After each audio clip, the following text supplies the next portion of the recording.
אני, מה זה, התעלפתי מקור, מה אפשר להתרחץ עם שלג, היינו כאלה חלשות, ממש בקושי הנשמה.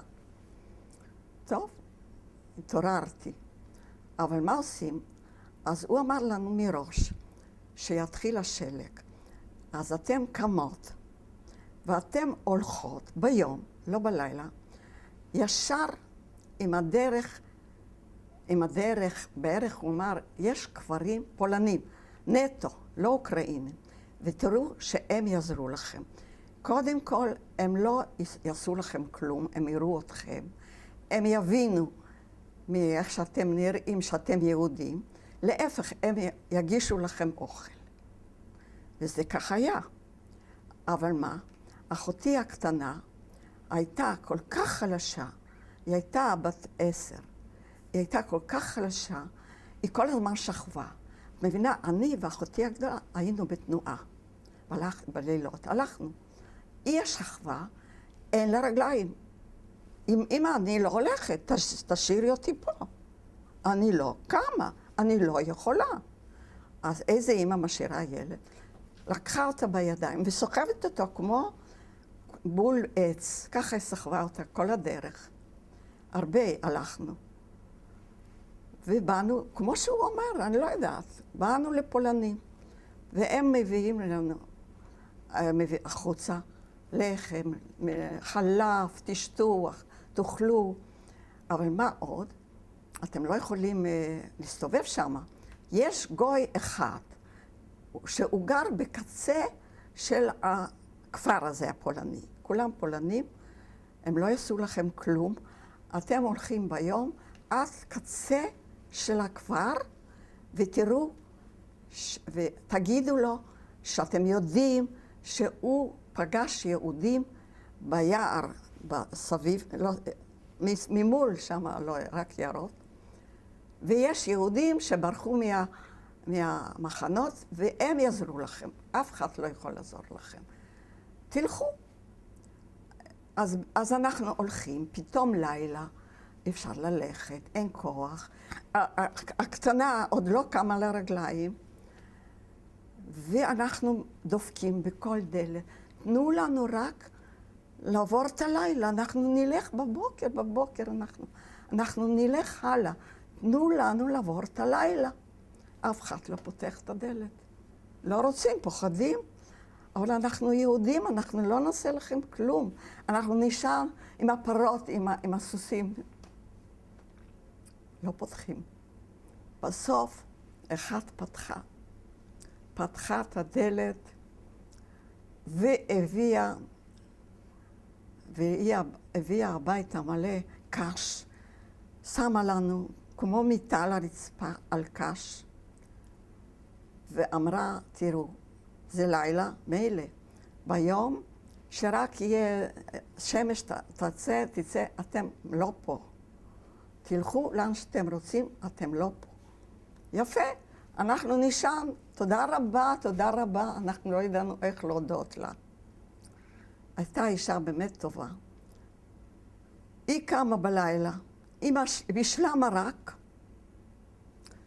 ונתנה לנו לאכול את המרק, ואחותי הקטנה אכלה את המרק, היא קמה על הרגליים, היא כבר בן אדם, אמא, אני יכולה ללכת. במילים כאלה. קצת מרק, הקים אותה. וטוב, תודה רבה, הלכנו, אנחנו ראינו בדרך איך יהודים מסתתרים על הבוידם ומסתכלים ורואים אותנו, אבל ידענו שזה יהודים, לא פחדנו.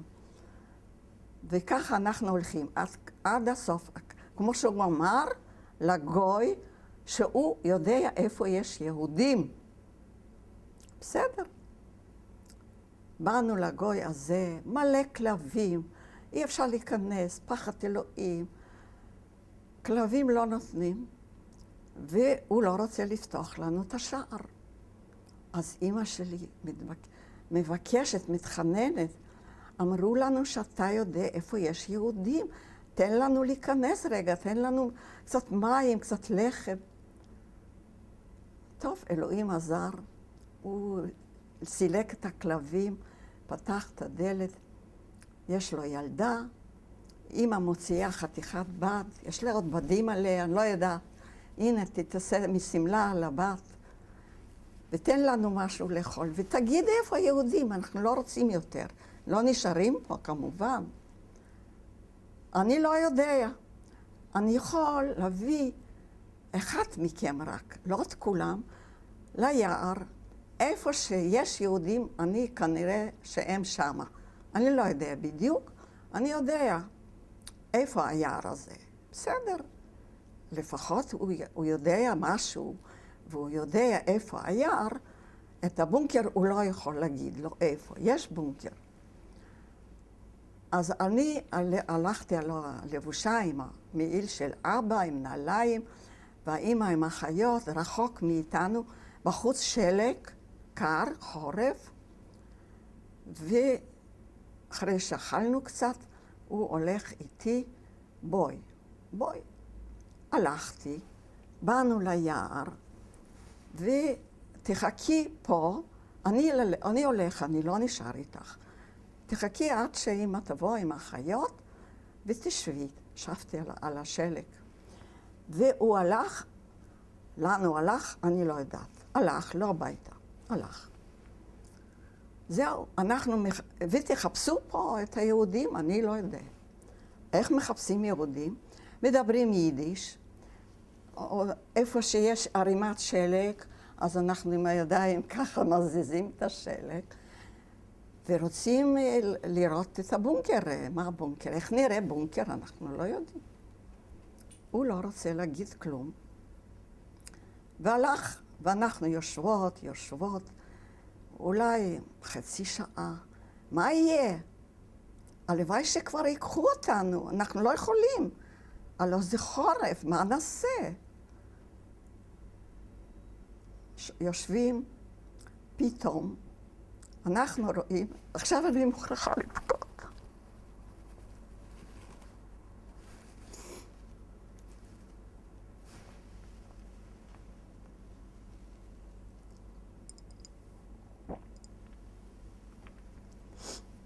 שני גברים עם רובים על הכתף. יופי נהדר, באו לקחת אותנו, יופי סוף, לא יכולים יותר.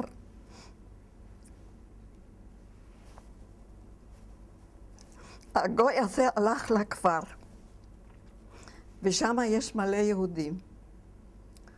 מסתובבים חופשי. כולם שניצלו מהמחנות שזה לא היה אושוויץ. היו כל מיני מחנות. ובחורים שם מסתובבים בחוץ, הם מקבלים אוכל, עוזרים לגויים שם לעבוד בשדה. יופי.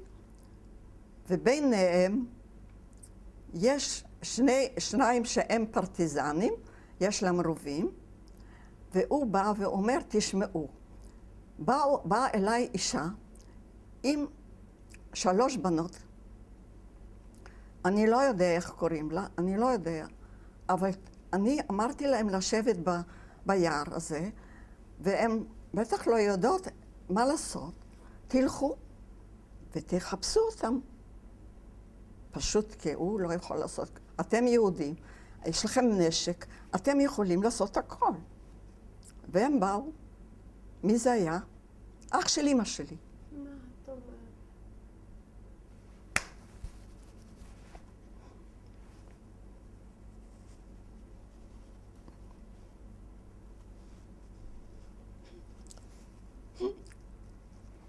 זה היה בכי. זה היה השמחה עם בכי. משהו, לא לתאר. כי זהו, אנחנו כבר עכשיו, אנחנו בחיים. לא פוחדים מכלום. הוא לא ידע שזה אחותו. אבל הוא סיפר באישה, ככה הם לא ידעו. אבל הוא ידע מה לעשות.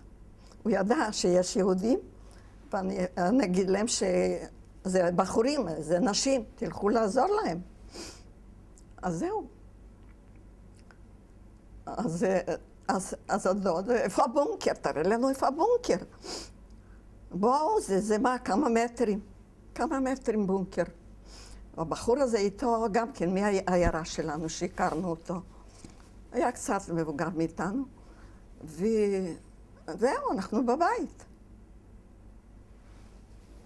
בואו לבונקר, תראו כמה בחורים, כולם בגילנו, כולם היו איתנו בבית ספר, בסאסוף, כולנו מסאסוף, והם עשו בונקר באורך של הבית שלי, משהו, ועם כאלה, מעצים כאלה פריצ'ים, לא יודעת איך זה בעברית, שאפשר לשכב על זה, ואפילו בנו תנור עם ערובה, והיה ביניהם אחד, שהוא היה כבר מבוגר, בטח 50, הוא בישל, הם הלכו להביא אוכל, איפה הם הביאו אוכל? אצל הגוי הזה שהביא אותנו. הוא נתן להם מצרכים, כל מיני, אני לא יודעת למה הוא נתן, לא היה להם כסף. נתן להם מצרכים, והם הביאו, והוא בישל, והיו חיים, ממש חיים משוגעים. אנחנו, עם כל החברים, אנחנו מכירים את כולם, אנחנו לא במקום זר. זה היה לא יתואר. טוב, הדוד הזה חזר לכפר, הוא לא יישב בבונקר, אין לו צורך. הוא שם עם גם הבנים האלה שהיו ביום, הם הלכו לכפר ועבדו שם וקיבלו אוכל. בלילה הם באו לישון אצלנו. גם אני הלכתי לאכול מרק שם. זה היה טוב, באמת, היו אנשים טובים.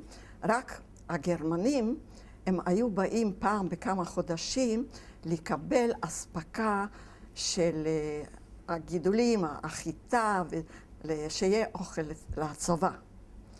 אז כשהם היו צריכים לבוא, אמרו לנו, תישארו בבונקר, הם צריכים לבוא. טוב, בינתיים בבונקר הזה, הכל הטוב הזה, אני חליתי בטיפוס ודלקת ריאות, הולכת למות, ממש למות. 40 חום, מה עושים? אין רופא, אין כלום בטח. מה הדוד הזה עושה, הפרטיזן הזה? הולך להביא בקבוק וודקה, 90% חוזק, מורחים לי את כל הגוף ככה, מסאז' עם הוודקה, כל הגוף, אני הבראתי. די, אני בריאה. אין חום, אין כלום, אני בריאה. אבל אני, ללכת, אין לי רגליים, אין לי כוח. כמובן, הדוד הזה אומר, אם לא תלמדי ללכת, זה לא יהיה טוב, כי אנחנו לנצח לא נשאר פה. הגרמנים בטח יגלו את הבונקר באיזשהו שלב, ואת צריכה ללמוד ללכת. כל יום תצאי ותלכי. טוב, הלכתי ונהלכה. אחר כך השנייה נדבקה, אבל היא כבר לא הייתה כל כך חולה. טוב, יום אחד באים אלינו פולנים לבונקר להתחבא, כי האוקראינים באים להרוג אותם, לשרוף אותם חיים. הם הכניסו אותם לכנסייה והציתו אותם. הם באו אלינו להיות איתנו, כי לא היה להם לאן ללכת, פולנים. והאוקראינים באו לחפש אותם. האוקראינים האלה היו, מה זה? רצח, אצלהם היה רצח בעיניים. ואנחנו חיינו איתם בסדר כל השנים. שכנים. זהו. אז טוב, יום אחד... אז התחזקת? בבקשה? התחזקת? התחלת ללכת? כן, התחזקתי לא הרבה, זה לא הרבה זמן לקח. בא הדוד, אומר, תשמעו, אנחנו צריכים לעזוב את הבונקר, הגרמנים כבר יודעים על הבונקר, חיפשו, הם קודם הלכו לחפש בונקר אחר, הבנים והדוד שלי, מצאו בונקר ריק שאת היהודים כבר הוציאו, די רחוק מהבונקר שלנו, יותר קרוב לכפר, כי כל היהודים מהכפר, הם באו לבונקר, הם היו מצוידים מהבית, הביאו סמיכות והכל, גם בנו כזה תנור ובישלו, והייתה להם תקופה שיוכלו לחיות שם, עד שגילו אותם. בסוף גילו אותם. אז הדוד שלי מצא את הבונקר, בואו נלך, החזיקו אותי משני הצדדים, כי אני עוד לא הלכתי טוב, וכל הבנים, ככה היינו, 10, 15, הולכים בלילה לבונקר. טוב, באנו לבונקר, רואים שהוא די ככה מצויד, עשוי, ככה, כאילו אנשים יודעים לאן באים ולאן מה צריכים לעשות. לא כמו שאלה באו ובנו את הבונקר לבד, הבנים, ולא ידעו, צעירים, ובחוץ היה, מה זה ככה, אדמה שהוציאו, וראו אותה, אבל אנחנו לא ראינו, ככה ראינו איפה בונקר. אז טוב, באנו לבונקר הזה, שוב פעם, התחילו ללכת הבנים בלילה לגויים, לחפש אוכל. אז מה הם עשו? הלכו לגויים כאלה, שם היו בסביבה די עשירים, היו להם הרבה לחם ואספקה ושומן, חזיר ואפילו נקניק, והיה להם הרבה. והדוד שלי לא היה טיפש, מה הוא עשה? לקח את הזוג הגויים, הכניס אותם למרתף, כי בכל בית זה פריג'דר, אין פריג'דר, מרתף. שם על המכסה חבית עם כרוב חמוץ, לא שמים לבד כרוב חמוץ לחורף, עד זה שלא יצאו. ניקו את הבית מהאוכל, והביאו, היו כמה בחורים, הדודה שלי ביניהם, הביאו אוכל, יופי, בואו תבשל וזה. עכשיו אחותי הקטנה חלתה בסוף, וכבר היה רק שלג, לא היה מים, כלום, ולאכול היא לא יכולה, אפילו שיש. שלג זה היה האוכל שלה והשתייה שלה. אבל יצא מזה. על איזה שנה אנחנו מדברים? בבקשה? איזה שנה אנחנו מדברים? 43? 43, כן. 43, חורף. 43. אז, טוב, אז כבר איך שלא יהיה, המלחמה מתקדמת, ומתחילים לשמוע כבר יריות מרחוק. אמרת שהדוד הזה היה פרטיזן. כשאומרים פרטיזן במקומות האלה, לא תמיד ברור איזה מין פרטיזן. היה קרוב לרוסים? כן, בוודאי, בוודאי, רוסים, כן. כי היו שם ולחובצי והיו שם כל מיני תראי, ארמיות. היו כולם לא אוקראינים בכל אופן, אוקראינים זה אין מה לדבר, הם היו עם הגרמנים. אבל כנראה היו פולנים ורוסים, רוסים. כי אנחנו כל הזמן, זה היה הגבול רוסי לא רחוק. כן, אתם הייתם בעצם קרוב. זה אוקראינה. כן. בסדר, אבל אם מדברים שאתם קרוב לפולניה, אז אתם באזור של לבוב, שם? אנחנו בסביבה יותר, לא, זה כבר, זה פולניה, אבל זה מאוד קרוב לגבול רוסי. יותר קרוב לגבול רוסי. זאת אומרת, זה אוקראינה, אבל זה רוסיה עוד. כן, כן. אבל צריך לעבור גבול. אבל ידענו שאיזה רוסי יגלה אותנו. כי אנחנו לא חיפשנו אותם, לא יצאנו החוצה לחפש אותם, פחדנו מהיריות ושומעים תותחים, זה מלחמה. אז ישבנו בשקט, ופתאום בא רוסי אחד על הסוס, קצין, וצועק, יש פה יהודים, תצאו החוצה. איך אתם חיים? מה? זה חיים? איך חייתם מפה? הוא לא הבין את זה בכלל. אבל הוא מדבר רוסית. ואנחנו ידענו. אנחנו כבר למדנו רוסית. לפני המלחמה. כמה מלחמה עם אנשים הגרמנים. הייתם בבונקר הזה? בבקשה? בבונקר הזה כמה אנשים הייתם? היו הרבה, היו די הרבה. הצטרפו, באו מכל המקומות, אני לא יודעת. היו יותר מ-20, אני חושבת. לא יודעת, אבל היו כולם צעירים, אנחנו היינו ילדים. וכולם בנים, לא היו בנות. לא היו בנים, רק בנים. טוב, יצאנו החוצה ממש לחופש. אבל מה? אתם לא יכולים להיות פה יותר בכלל בסביבה. תלכו לגבול רוסיה. תתקדמו, כי המלחמה עוד פה. ואנחנו מתקדמים עם החזית, ואסור לכם ללכת קדימה, אחורה. רק קדימה. קדימה לגבול רוסי, ותלכו ברגל, ושלג די גבוה, זה חורף, אבל אין מה לעשות. יופי, הולכים. אנחנו כבר לא פוחדים מאף אחד. הולכים, וקבוצה, לא יודעת, הצטרפו בדרך, עוד אנשים, לא יודעת. היינו די הרבה. אמא עם אחותי, הם היו בסוף השיירה הזאת, כי אחותי לא יכולה ללכת עוד. הקטנה. עוד חלשה, ואמא מחפשת איזה בדרך, איזה בית, ונכנסת ותנו לה מסכנה לאכול משהו חם, שהיא תוכל להמשיך ללכת. אז ככה זה היה, אמא שלי היה לה הרבה אומץ, ולא חיכתה שיגידו לה,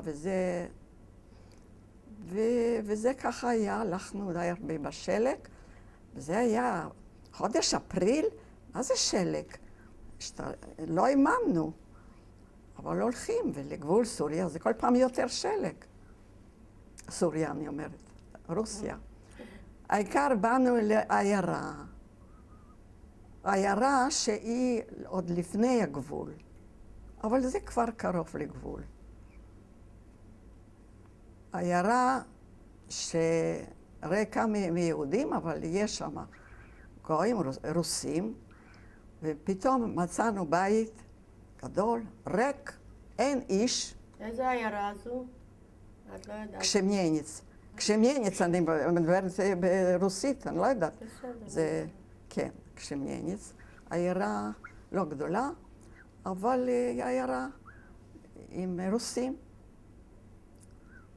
ובינתיים החזית מתרחקת לכיוון לבוב, לשם. אז טוב, אז נכנסנו בית ריק, יופי, יהיה לנו, לא נהיה בחוץ יותר. יש לנו גג, אין מיטות, מילא, אז נשכב על הרצפה, ושכבנו. אפשר לישון גם על הרצפה, לא נורא.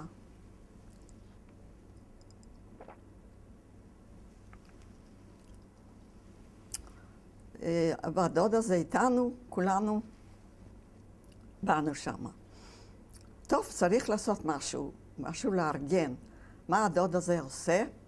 הוא נוסע לדובנו, שמה לא רחוק עיר דובנו, קונה שקים עם קמח, ומביא שמרים, ואומר לאחותו, אמא שלי, לכי תעשי לחמניות, אנחנו נמכור, יהיה לנו פרנסה.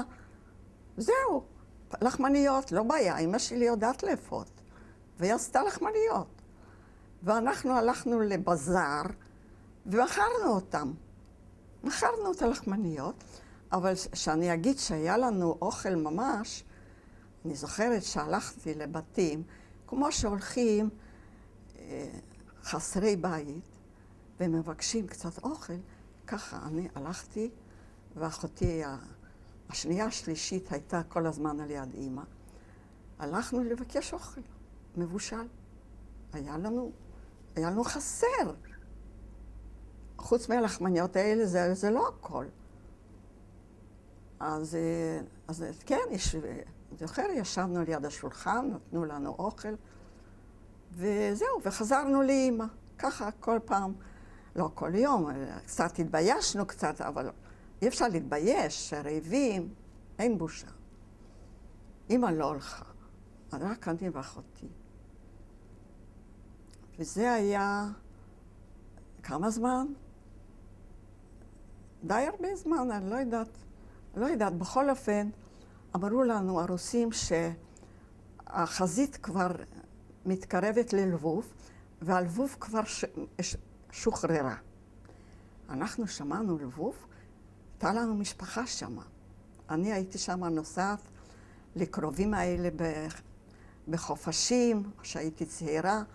היה להם חנות עם דברי חלב, ובית גדול, לבוב, יופי, יש לנו לאן ללכת. אבל איך הולכים לשם, איך נוסעים? לא פשוט. כל הזמן צבא, על הכבישים, צבא. אז לא הייתה לנו ברירה. ביקשנו מהחיילים שיקחו אותנו ללבוב. כל פעם החלפנו את המשאיות שלהם, כי הם לא נסעו כל הדרך אותה משאית. התחלפנו, לקחו אותנו, כיסו אותנו, שאף אחד לא יראה, אסור להם לקחת אזרחים. אבל לקחו אותנו, וככה לאט לאט באנו ללבוב. מה זה? עולם גדול. וידענו, פה כבר ידענו את הרחוב, וידענו את הבית. באנו, התיישבנו. אנחנו כבר בני אדם. טוב, צריך לחיות.